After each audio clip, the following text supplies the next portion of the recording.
our headlines on this Tuesday afternoon, September 6th. Typhoon Hinnamnor made landfall in the southern parts of the country overnight, prompting flash floods and power outages before returning to sea in the early hours of this Tuesday. In Washington, D.C., Trade Minister An Deok-keun continues to convey Seoul's concerns over the Biden administration's provision of tax credits only to electric vehicles made in the U.S. Meanwhile, in the UK, Liz Truss has been elected as a new Prime Minister to tackle an economy that is poised to enter a recession within the year amid double-digit inflation. We begin with the aftermath of Typhoon Hinnamnor as it lashed across the southern. The typhoon has passed by Busan, but it certainly has left its mark. The waves are still crashing high, and the streets are littered with trash. Tiles have been ripped off the streets due to the gusty winds, and city officials are now busy cleaning up the typhoon's trail of damage. Around 3,400 households lost power temporarily on Tuesday morning. 53 roads were blocked, and public transport and flights were halted ahead of the typhoon to reduce the chance of damage. There were no reports of any deaths or missing persons in Busan, but one person has been reported in Ulsan City. There were a little over 130 emergency calls in Busan, but fortunately, compared to earlier reports, the damage seems relatively small. Locals breathe a sigh of relief after a night of worry. I was very scared. We were very close to the coast, so when I saw that there was going to be a tsunami-like wave on its way, I was so scared that somebody was going to get hurt. After making landfall at Gyeonggi City in southeast Korea, the typhoon headed past Busan into the East Sea and is making its way northward.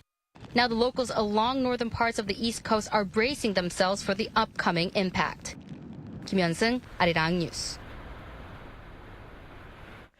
Now, prior to Busan, Typhoon Hinnamnor made landfall on the southern island of Jeju, causing flash floods and blackouts there. Arirang has more on the aftermath, that is, of the typhoon there in Jeju. Giant waves washing over streets and downpours bringing power blackouts. Jeju Island suffered heavily from Typhoon Hinnamnor overnight. Around 8:40 p.m. last night, high waves crashed over seawalls in the city of Seogwipo. Reports from Seogwipo port said monstrous waves had towered over the 45-meter-high bridge located there. Some parts of the island saw power blackouts too. According to the Korea Electronic Power Corporation Jeju office, over 16,000 households were left in darkness as of 3 a.m. on Tuesday. Power has been restored to just over 1,290 homes, but strong winds are interrupting the recovery process. On top of that, powerful gusts on the island resulted in damage to buildings and infrastructure. A number of hotels in the area also reported that their lobbies flooded due to heavy rain. South Korea's Central Disaster and Safety Countermeasures headquarters say that 2 houses and 2 vehicles were affected by floodwater, while at least 8 people have been rescued as of 11 p.m. Monday night. However, these numbers could rise as damage reports are continuing to come in. No casualties or missing people have been reported so far. Meanwhile, Typhoon Hinnamnor already brushed past Jeju Island some 40 kilometers southeast of the Seongsan region at midnight and has now exited the Korean peninsula through Pohang City as of 7:10 a.m. Jeju Airport will resume flights from 10 a.m. on Tuesday. Lee Dae-hyun, Arirang News. Meanwhile, at the nation's top office, President Yoon Suk-yeol led a series of meetings throughout Monday night into Tuesday morning to ensure an overarching coordinated response to the typhoon. Despite news of Hinnamnor exiting the peninsula, President Yoon called on his officials to remain on guard as relevant authorities continue to assess its aftermath. Relief operations are also still underway, and plans are in the works to provide financial aid to those affected. Over in Washington, D.C., Seoul's top trade official continues to convey South Korea's concerns over the impact of the Biden administration's provision of subsidies only to electric vehicles assembled in the U.S. Our Kim Da-mi has the latest. A ministerial-level channel between Seoul and Washington will be set up to discuss the Biden administration's new Inflation Reduction Act. South Korea's Trade Minister An Deok-gun announced a plan upon his arrival in Washington, D.C. on Monday, where he is scheduled to sit down with U.S. Trade Representative Katherine Tai, as well as other U.S. government and congressional leaders. An said he is sure that Tai is well aware of the gravity of the situation and that he plans to explain that the latest issue must be resolved if there are to be smooth economic and trade ties between the two countries in the future. In fact, the trade minister will request that the U.S. revises the bill and is seeking various measures that can be supplemented by the government if such revisions take time. According to An, South Korea will also coordinate with others in the same situation, including the EU, the UK, and Japan. Seoul's industry minister is also scheduled to visit the U.S. later this month to discuss the matter with his American counterpart. The IRA excludes EVs assembled outside of North America from benefiting from a $7,500 federal tax break. Kim Da-mi, Arirang News. Also in the U.S., President Joe Biden has reiterated his commitment to reinvigorating his country's manufacturing industry. During his Labor Day speech in Wisconsin on Monday, Biden also highlighted investments pledged by South Korean conglomerates, adding that business leaders here had underscored the reality that the U.S. had the best workers and the safest environment for factories as reasons for their investments. Back in July, SK Group Chairman Choi Tae-won shared plans to invest $22 billion in future technologies, including semiconductors, batteries, and biotechnology in the U.S. In the UK, the Conservative Party has chosen a successor to replace Boris Johnson, who resigned amid a series of ethics scandals. Foreign Secretary Liz Truss will take over the post of Prime Minister now. Our Oh Soo-young reports. After an 8-week race for the keys to 10 Downing Street, Liz Truss takes office Tuesday as the United Kingdom's new Prime Minister. The now former Foreign Secretary won the Conservative Party's leadership contest, capturing 57% of the vote over former Chancellor Rishi Sunak's 42%. The 47-year-old replaces former Tory leader Boris Johnson, who in July decided to step down after a series of scandals saw more than 50 members of parliament resigning from his government. Following a bitter summer-long rivalry with Sunak, Truss's stance on economic policy and her loyalty to Johnson are considered decisive factors that handed her the victory. After the results were announced on Monday, Truss renewed her commitment to slashing taxes and adopting small government policies. During this leadership campaign, I campaigned as a Conservative and I will govern as a Conservative. And my friends, we need to show that we will deliver over the next 2 years. I will deliver a bold plan to cut taxes and grow our economy. I will deliver on the energy crisis, dealing with people's energy bills, but also dealing with the long-term issues we have on energy supply. The biggest task for the new leader is undoubtedly beating Britain's economic blues.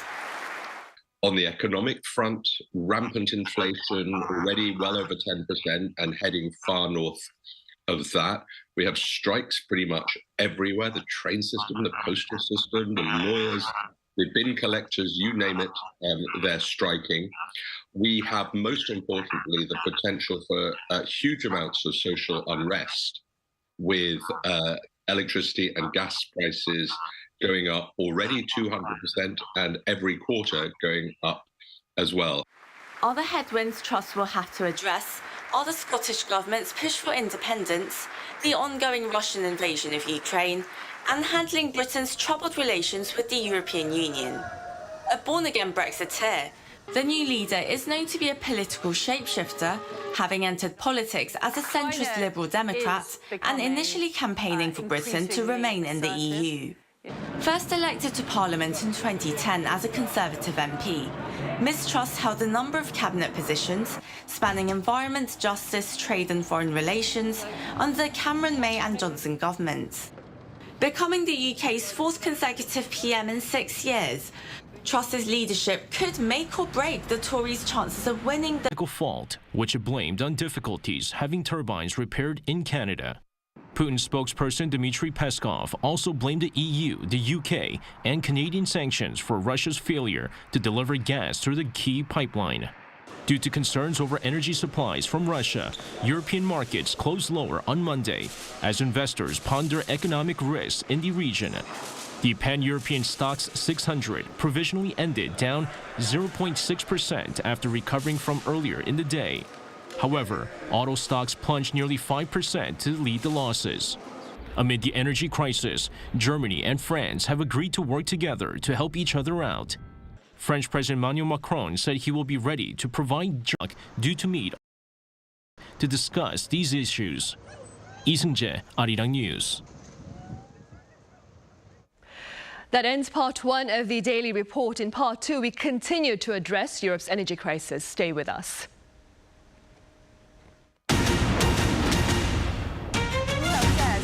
Share South Korea's experience in tackling COVID-19 and introduce a Korean New Year. A Korean survivor of Japan's wartime sex slavery met with extraordinary climate crisis and pledged to work with the EU to tackle the challenge. The objective of its North Korea policy is protesters gathering across the country to peacefully demand an end to hate and violence.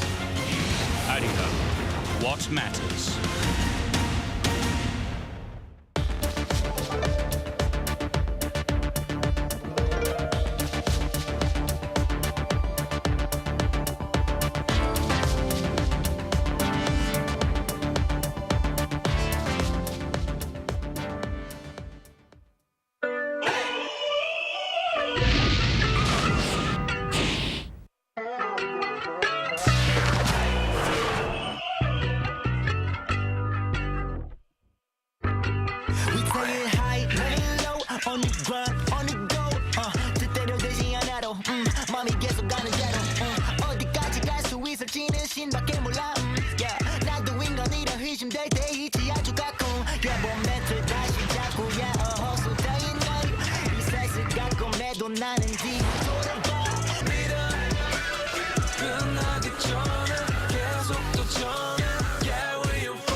So good right now.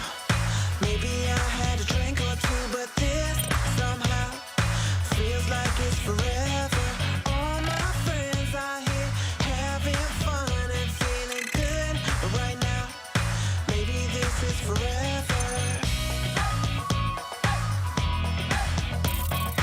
All my friends are here having fun and feeling good right now. Forever.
Welcome back. There appears to be no end in sight to Europe's current energy crisis as it looks ahead to the colder months of the winter. For more on this, I have Sebastian Felletti here in the studio. Sebastian, it's good to have you back.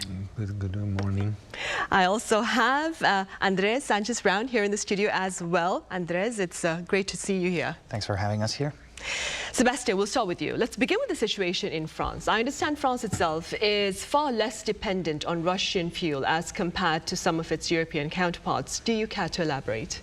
Well, the whole EU is extremely dependent on Russian gas. Of course, France is overall in a better situation. Overall, just to give you some figure, the EU is relying on almost 40% of its gas from Russia, while France today is around 17%. So it's on the lower hand. Because why is this situation? Because France has invested massively on nuclear energy for a long time. So the majority of its electricity is coming from its nuclear plant. Having said that, still France is facing major challenges, especially ahead of winter, and President Macron is on a hotspot. He's facing mounting criticism at home for a so-called lack of preparation, for not having support enough the nuclear industry. And so even yesterday he had a press conference where he tried to confront those criticisms, but he has been dramatizing the situation to the French public, saying that you should be prepared for a harsh winter. And he didn't rule out some rationing in a worst case scenario. So clearly this is going to be the major issue for the coming months, politically and also geopolitically and economically. And France is no different from the rest of the EU, even though it has probably a kind of a buffer thanks to the strong nuclear energy production capacity. Right. And Andres, what can you tell us about the situation in Spain? I understand Spain has been witnessing record electricity bills well before Russia's invasion of Ukraine. What more can you tell us about this reality? That is right, what you're pointing at. Actually, I'd like to say that Spain is dependent on Russian gas in a very, very, very small proportion, actually, which is funny. We, I believe, only import 2% of our natural gas comes from Russia. We mostly buy it from northern African countries, mainly Algeria and the United States. But as you pointed out, why were electricity bills soaring way before the war started? Well, I think there's a number of reasons that actually overlap. One would be, of course, the fact that, gas prices were already going up because of, recovery as the pandemic eased out. Then also the fact that emission rights, which you have to pay, of course, in the EU, when, let's say, a factory or an electrical generator generates these tons of CO, you have to pay rights for those emissions. Those were also skyrocketing in 2021. And the third reason would be there was also a bill passed in 2019 that actually modified the way that you, let's say, apply what is called a variable rate. When you get your electricity bill, there's two types of rates. One is the variable one, which is highly linked to market fluctuations. So around 40% of households, I believe, have this kind of electrical rate in Spain, and those were the ones hit the hardest. So all in all, I would say in 2021, I believe the electricity bill average rise was around 40%, which was a lot. Right, I see.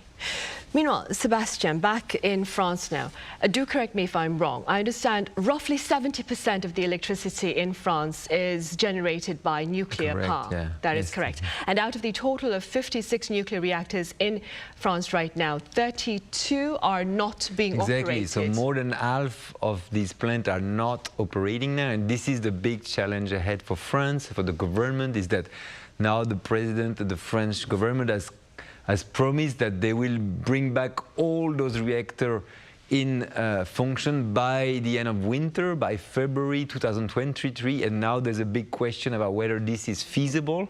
Is it feasible? So that's the big question. The government claims it's possible, but there is a problem of manpower. The main production company, so-called EDF, is complaining and criticizing the government, the previous government, including Emmanuel Macron, who was Ministry of Economy in a previous capacity, and who had closed down some of the plant. And now they are saying, EDF is saying, look, we have sacked a lot of people because we were told that we should phase out nuclear energy, and now you're asking us to, in emergency, reopen those plants, and we don't have the people. So there is at the moment a bit of a guerrilla between the government and EDF, but they are saying that it will be possible at least to reopen most of them by the end of the year, and then 5 more by February. But some experts are still questioning whether this is actually going to happen, because some of these reactors facing some issue of corrosion are very old. So there is also a safety dimension here, to what extent you can reopen in haste those reactors. So I think this issue is going to drag on over the winter. You're going to see more on this. So let's see if the government can deliver on its promise. And it's a key issue, because if they can't deliver, then that will increase the risk of energy cut, potential rationing. Right. And while that is the situation over in France, Andres, in Spain, what efforts are being made on the national front there to address a potential energy crisis this winter? Well, actually, 2 things have been done so far. One is actually a bill that was passed this summer that basically puts a cap on, let's say, the temperatures you can set on your heating systems or your aircon. This, of course, doesn't affect households. It's just a recommendation for households, but it's mandatory for public transportation, for shops, for restaurants, for workplaces, for government buildings, and basically it means that you cannot. When it comes to heating, for example, you cannot go beyond 19 degrees when you set your thermostat. Or when you use the AC, you have to keep the room at 27 degrees Celsius. So, of course, the government believes that every degree that we're not lowering or increasing the temperature saves around 7% of natural gas reserves in this case. That's one thing that was done. The other thing was one thing that Portugal and Spain negotiated with the EU, and it's the so-called Iberian exception. It's a little convoluted, but we were talking before of how there's 2 kinds of electrical bills. You can apply for a fixed one, or you can apply for a variable one, which is the one that is completely linked to the wholesale market of electricity. So what has been done is they're putting a cap on the prices of all electricity being produced through natural gas for these variable rates that you get. How do we compensate then all these electrical companies producing electricity through gas and obviously losing money if they have to sell it below their market price? Well, basically what they did was they slapped a fixed average tax to those households that actually have the fixed rate, because normally those households are normally higher income households. So that is kind of compensating the increase in electricity bills this year. So far, the increase has been around 20%, which is around 12 to 15% less on average than what we're seeing in other European countries. So actually, Prime Minister Pedro Sánchez suggested to the European Union that maybe this system that is going to be applied only up until May next year, maybe should be something that the EU as a whole should contemplate in applying for the time being in order to right, as a possible alternative to avoid rationing and to keep electrical bills a little, steady relatively then. Relatively. Now, beyond Spain and France, over in the UK, to quote the words of one media outlet, it's a matter of eating or heating, let alone showering. For more on this dire reality, I have David Cox live on the line. David, it's been a while. It's great to see you again. It's great to thanks for having me on the show, Sunny. Right, David, I hear the phrase fuel poverty has become quite prevalent there. How severe is the situation in England? Well, as you just said, Sunny, the UK is in a very difficult situation at the moment. We've already seen petrol prices rising a lot this year due to the consequences of the war in Ukraine, and now over the next 6 months electricity and gas prices are going to soar. So there's some predictions which suggest that 40% of the people in the country could be struggling to afford their energy bills this autumn, and people in the poorest and the coldest parts of the UK are going to be affected most. So it's not good at the moment. I mean, the NHS is warning that there could be some serious health consequences this winter, with some people forced to choose between either skipping meals or heating their homes. And then the other thing is that the energy bill rises are also pushing up the cost of food in the supermarket or restaurant prices as shops and businesses kind of pass on these price rises to their consumers. So it's all just fueling this kind of big cost of living crisis we're seeing at the moment. Right, and David, very briefly speaking, the UK, it's said to be the worst affected by the global energy crisis. That being said, what appears to be making the UK so vulnerable? But there's a few reasons. So the first is that a lot of our homes have really poor insulation. So the UK probably has the least energy efficient homes in Western Europe. And the other big reason is that we still rely extremely heavily on gas to heat homes and produce electricity at this time when the Ukraine war has sent gas prices soaring. So as we heard earlier in the programme, like other European countries like France and Spain use much more nuclear or wind or solar energy, which produce electricity at much lower prices. But the problem is that 85% of UK homes use gas for heat. So that's the big reason why we've been affected particularly badly by this crisis. Right, and keeping that in mind, David, what are the prospects of winter blackouts there in the UK to address energy shortages? And what measures, perhaps, are being considered by the new Prime Minister, Liz Truss, as she seeks to ease the energy crunch and soaring inflation, of course? Well, in her speech yesterday, Liz Truss, she ruled out rationing UK power, but a lot of people still think it is possible that we will have blackouts this winter, and that might turn out to be inevitable. So right now, Liz Truss she's considering like a freeze on energy bills. That seems to be the main option available to her, with the government basically subsidising the bills of just ordinary consumers and small businesses over the next few months.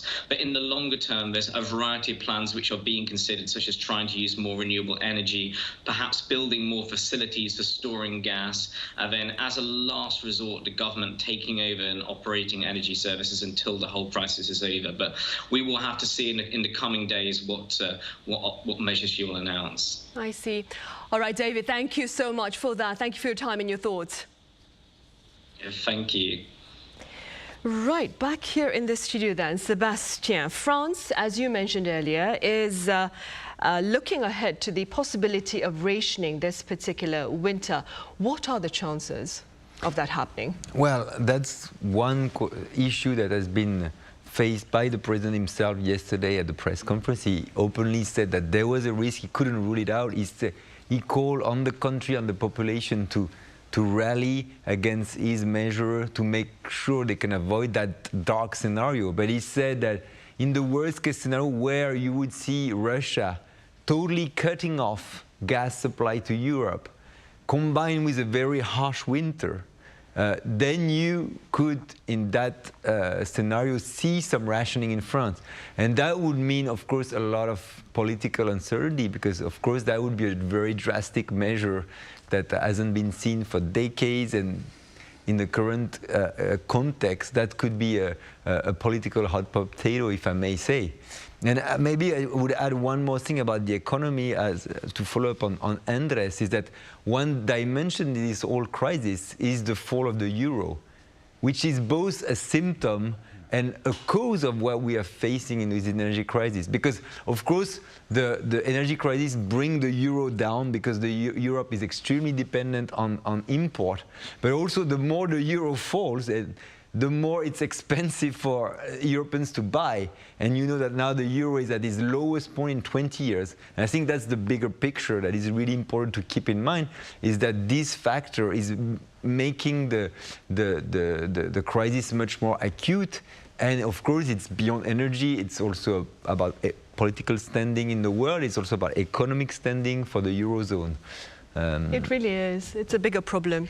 Andres, Spain, in the meantime, it's pushing to become the EU's energy hub through the revival of plans to build a pipeline connecting the Iberian Peninsula via France, that is, to Central Europe. Do tell us a bit more about this possible undertaking. Well, basically this plan, as you said, revived. The main two actors here interested in having this project done are Spain and Germany right now, mainly. Why would they want to turn Spain into an energy hub, as you mentioned, or a gas reservoir, if you might? Well, the reason is because Spain is actually the country with the higher regasification capacity in the EU. This means it has all the facilities that turn LNG, liquefied natural gas, into gas again and actually store it. That's the biggest capacity in Europe, and it's actually an alternative for countries like Germany, who were highly dependent on Russian gas, to actually start getting it from, just as Spain does, Northern Africa or the US, for example. This project was supposed to be built originally in 2019, but it was discarded because of it apparently being highly inefficient and extremely costly.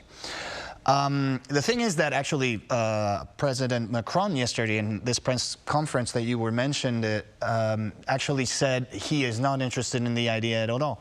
Why? Because according to him, there's already two other pipelines working between Spain and France on the western side of the border.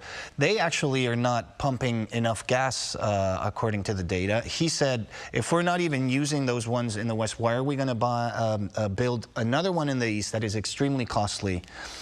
And his argument was that Europe actually needs electricity interconnectivity and not to share more gas, especially when the EU set a series of emission targets for the 2030, 2050, right, target years.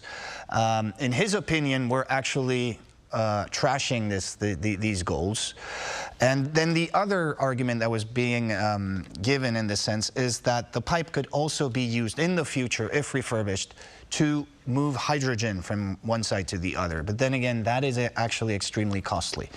There is a plan B, though. And it could be that if France does not accept this pipeline, then Italy might, if it goes undersea. But we shall see what happens in the next few months. Right, so it's still quite uncertain then. Sebastian, an emergency EU energy meeting will be held in Brussels on September 9th. What has been shared about its agenda thus far?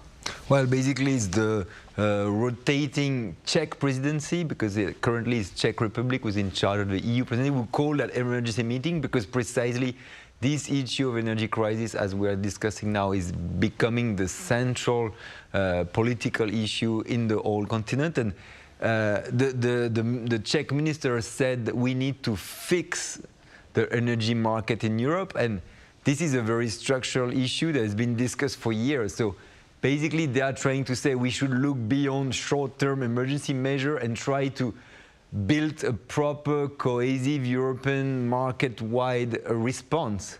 But this is going to be the big challenge, because this energy crisis is putting to the test the unity of the EU again.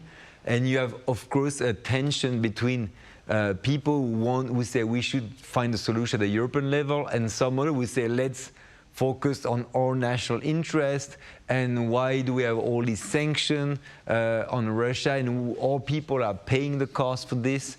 So this is going to be much more than a technical issue. So there are this hot discussion going on next week in Brussels, including cap on gas price, and also interconnectivity between countries, like Andres discussed about Spain, France. And so also from France, Macron said yesterday that he was open to help Germany to get some gas. In return, Germany could offer some electricity in case of emergency. So it's going to be a lot of measures to push for a more European cohesion. But the truth is, you can see that countries have different dependence on Russia, so they don't have the same interest, as we just see with Spain, for example, and France. So we're probably going to see a lot of negotiation, and it's going to be very hard. It's only the beginning of the process. We don't expect like a major decision as early as next week. It's probably going to continue for a long time, as the EU is known for. Right, I see. Well, hopefully they'll come up with a consensus in the near future then. Well, that is all the time we have for this edition, I think. So thank you so much for being with us today, Sebastian and Andres. Thank you very much for your insights.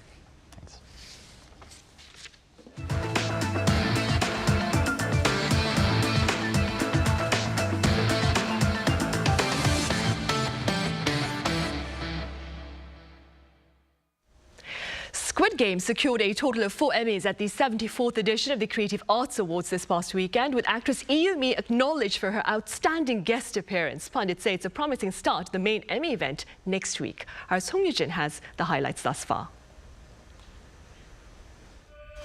It was a stellar night for the smash hit Korean drama Squid Game.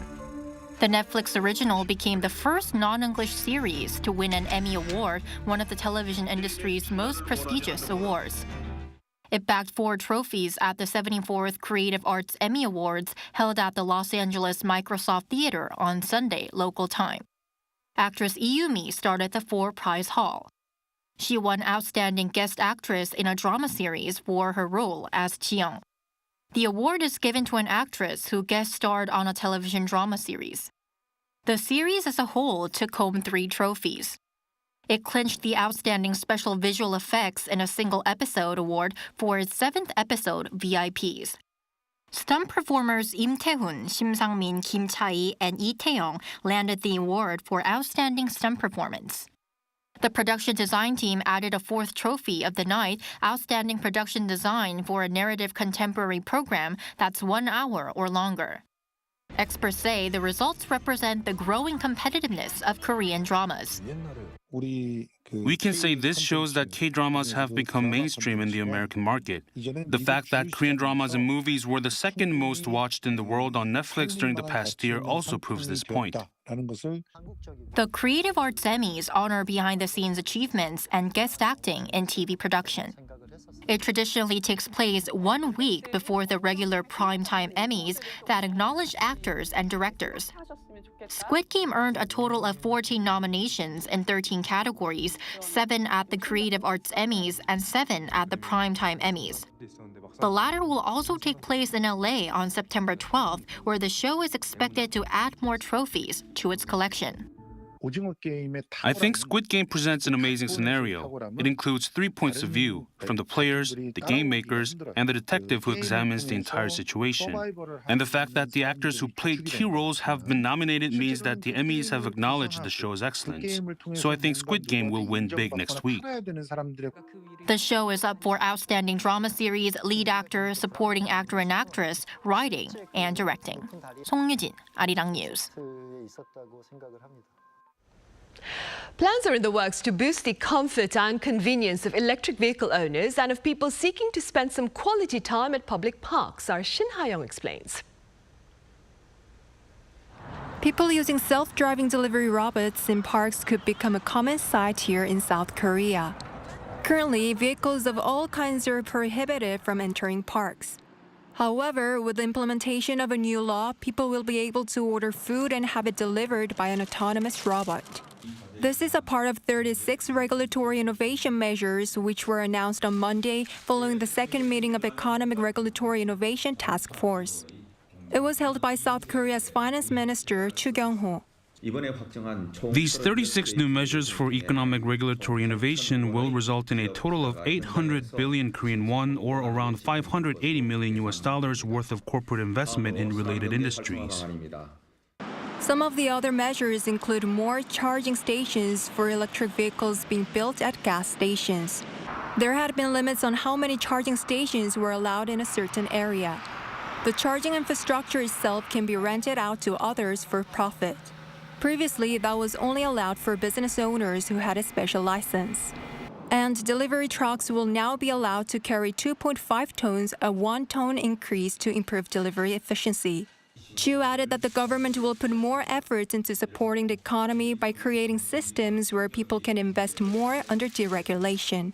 Shin Ha-young, Arirang News. Seoul, meanwhile, is seeking public opinion amid its plans to raise taxi fares in the near future. Our Choi Min-jung has more on the reasons behind the planned raise and the overall response thus far. It's past 10 p.m. on a weekday on the streets of Gangnam. People who have worked late or enjoyed dinner with colleagues are waiting on curbsides trying to grab a taxi. Residents in Seoul are struggling to catch a cab home at night due to severe shortages of drivers. I've been out here for more than 20 minutes trying to catch one, but it's really not easy. In Seoul, more than 10,000 drivers have quit their jobs over the past 2 years as a result of the COVID-19 pandemic. Many have abandoned the industry for better paying jobs, like in food delivery. To tackle the shortage and in a bid to get taxi drivers back behind the wheel, the Seoul metropolitan government is pushing to increase fares for late-night taxi rides starting from as early as December. Currently, the basic charge for a taxi ride increases 20% between midnight and 4 a.m. However, the new plan will allow taxis to charge extra fees beginning 2 hours earlier. During the peak hours between 11 p.m. and 2 a.m., charges will double, adding 40% of the flat rate. This means the basic charge would jump to 5,300 won from the current 4,600. Basic fares for during the day could increase by 1,000 won, possibly starting February next year. Currently, the charge for the first 2 kilometers is 3,800 won. But this could change to 4,800 for a much shorter 1.6 kilometers.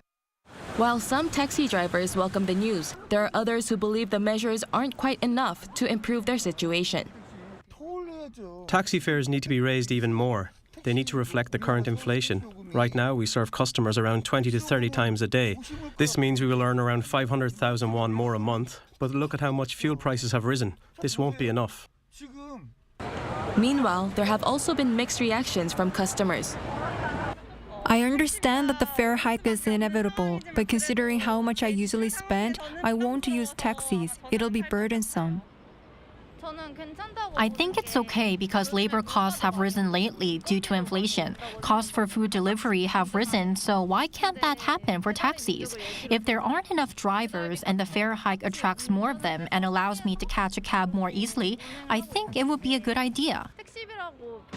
As complicated as this issue is, the government on Monday sought opinions from a variety of industry experts and citizens through a public hearing. The finalized plans are set to be announced after a review by the Seoul Metropolitan Council and a city price committee.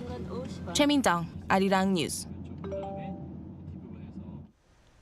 Gyeonggi-do Province has voiced its commitment to the broader goal of carbon neutrality by the year 2050. The commitment was shared at a related Green Fair, and our Kim Jung-sil was there.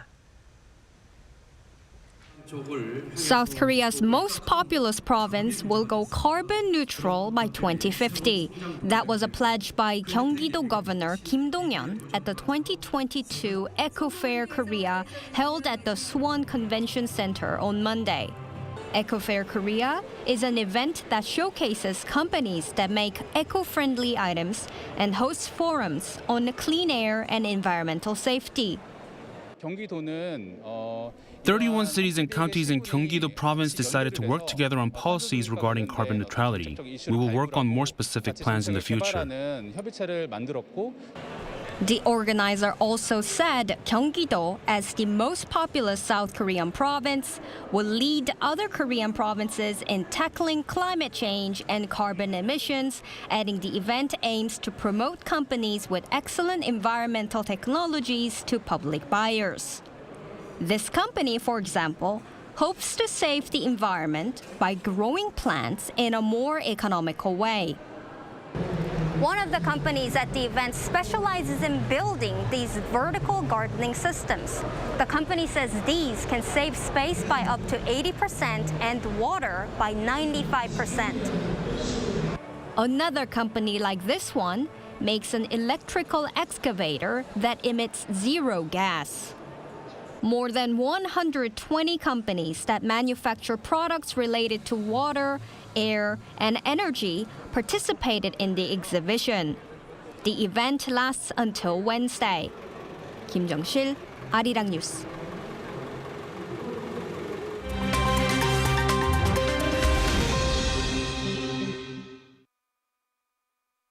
Let's take a look at what's going on in the world now. In China, an earthquake has left dozens of people dead. At least 46 people died in a 6.6 magnitude earthquake in the southwestern province of Sichuan on Monday. That's according to reports from Chinese media, which also say that at least 50 people were injured and another 16 are still missing. The quake occurred at a depth of 10 kilometers and caused landslides near its epicenter in Luding County, damaging homes and roads. Meanwhile, some 40,000 homes were left without electricity due to damage to the power grid. China has implemented a Level 3 emergency response from its 4-tier system, sending rescue workers to the epicenter. The earthquake is the strongest to hit Sichuan province since August 2017, when a 7.0 magnitude quake hit Aba prefecture. The Organization of the Petroleum Exporting Countries and several other major oil producers have agreed to cut oil production by 100,000 barrels a day. The decision by OPEC Plus was announced on Monday and reverses the approval of an oil production increase from last month. 100,000 barrels per day makes up just 1% of the world's output, meaning the cut, slated for October, will have little practical implications. It is seen as a symbolic move to show that OPEC Plus intends to keep oil prices at roughly $100 a barrel. The group added that the production increase was only a temporary measure. Following the announcement, Brent crude futures for November went up 3.8% to reach $96.59 a barrel, and West Texas Intermediate crude increased 2.5% to $89. A suicide bombing near Russia's embassy in Kabul has killed 2 Russian diplomats and 4 Afghan citizens.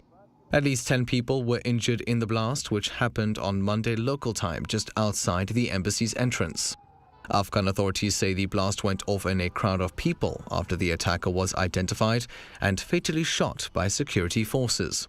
The Islamic State has since claimed responsibility for the attack. The Russian embassy is one of the few remaining diplomatic missions in the country since the Taliban takeover. And finally, a father and son duo have clinched first place at the world's oldest gas balloon race, making them the first such pair to do so. Wilhelm and Benjamin Eimers of Germany took first place at the 65th Gordon Bennett Cup after making landfall on Monday morning local time. They landed on the Bulgarian Black Sea coast after taking off on Friday from St. Gallen in Switzerland. The goal of the contest is to fly the longest possible distance in a straight line from the launch site. Traveling for 2 days, 12 hours and 50 seconds, the Eimers managed to fly a total distance of 1,572.36 kilometers in a straight line. Matthew Ashley, Arirang News.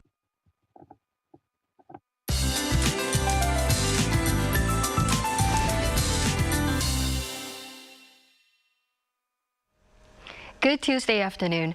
Now that Typhoon Hinnamnor is moving quickly northeastward, typhoon alerts in most regions have been lifted.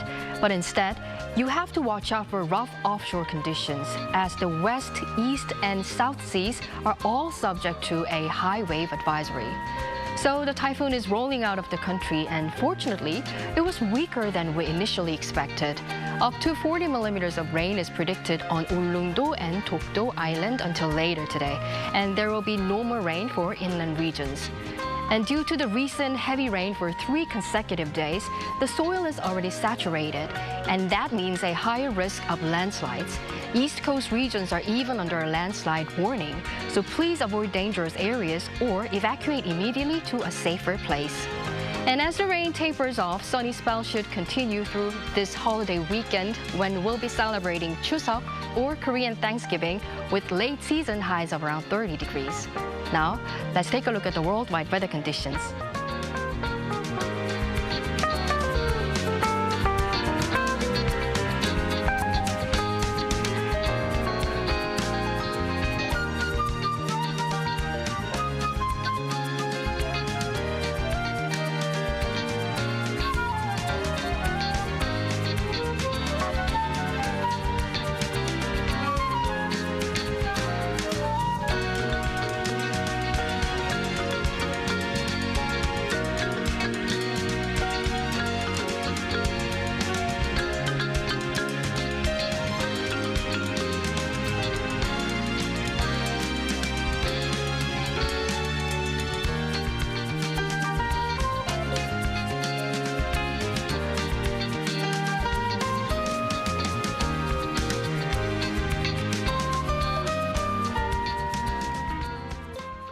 That ends Tuesday's edition of the Daily Report. Thank you for watching. Join us again tomorrow.